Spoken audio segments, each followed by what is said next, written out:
Suwon is the city everyone skips on their way to Seoul, which is a shame because it has Korea's best 18th century fortress and a backstory that makes every stone hit different. 2 days covers the fortress, a folk village, and a night in Seoul.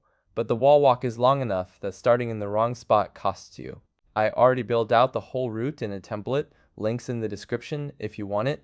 Spring is the sweet spot, mild walking weather, cherry blossoms along the streams, and the fortress does night illuminations that make the palace courtyards worth seeing twice. Day 1 walks the fortress story, museum for context, the king's palace, then a poetry pavilion above a pond. That's the best shot on the wall. I started the Hwaseong Museum because if you walk the wall without it, you're just looking at old stones. This place tells you why they matter. King Jeongjo built this fortress for his father, a prince executed inside a rice chest. Once you know that, every stone reads as a son's grief. The diorama room maps the full wall circuit in miniature. Tiny walls, tiny soldiers, genuinely absorbing, and it helps you plan which gates to hit next. Grab the English pamphlet at the front desk because some labels are Korean only, and give it a full hour. This is the briefing before the mission. From the museum, you walk into Hwaseong Haenggung, the largest travel palace of the Joseon dynasty, where the king stayed when visiting his father's tomb. Jeongjo threw a massive celebration here for his mother's 60th birthday, the kind of party that needed its own pavilion and a procession of thousands. Painted EUs in traditional danchong colors against spring cherry blossoms, the kind of thing that makes photographers stop mid-stride. On spring weekends, the palace does night illuminations that transform the courtyards.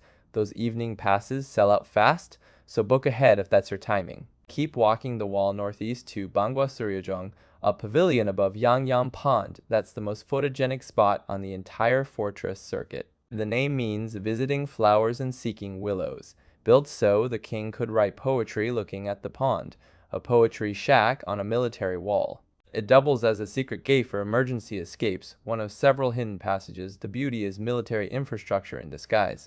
Late afternoon light hits the pavilion and pond from the perfect angle, and spring cherry blossoms fill every gap. This is the image that stays with you. Day 2 widens the lens. A living history village with real Joseon-era houses, then a traditional Seoul neighborhood where people still live, finishing with neon and street food. The Korean folk village is where period dramas film their street scenes. 260 original structures relocated here piece by piece, not replicas. Organized by social class from noble to peasant, pulled from different provinces. A greatest hits compilation of pre-modern Korean architecture. Thatched roofs, dirt paths, blacksmithing sounds, traditional drumming from performance areas, somewhere between a museum and a K-drama backlot. Get here in the morning because performances run on a daytime schedule, and arriving after noon means you miss something. Check the schedule for workshop closures too. Bukchon Hanok Village is a neighborhood of traditional homes wedged between Seoul's two grandest palaces, where people actually live.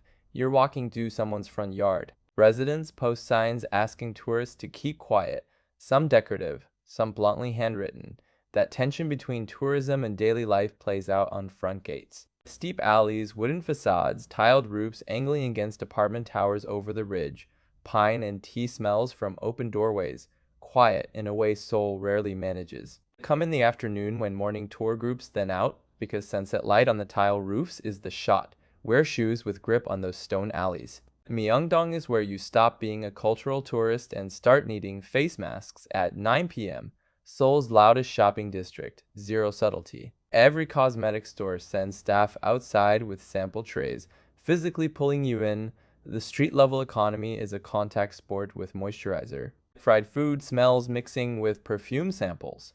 K-pop from competing speakers. Vendors calling prices. After 2 days of heritage, this chaos is the point. Hit the side streets instead of the main drag. Better food, thinner crowds, and bring cash for the teo kapaki and hot dog stalls. A fortress built out of grief, a poetry shack on a military wall, then neon and street food. This trip compresses centuries into 48 hours. I put the whole route into an editable template with a map view, the links in the description or pinned comment. Let me know which stop you'd add or skip, and drop a comment if there's somewhere in Korea that deserves the same treatment.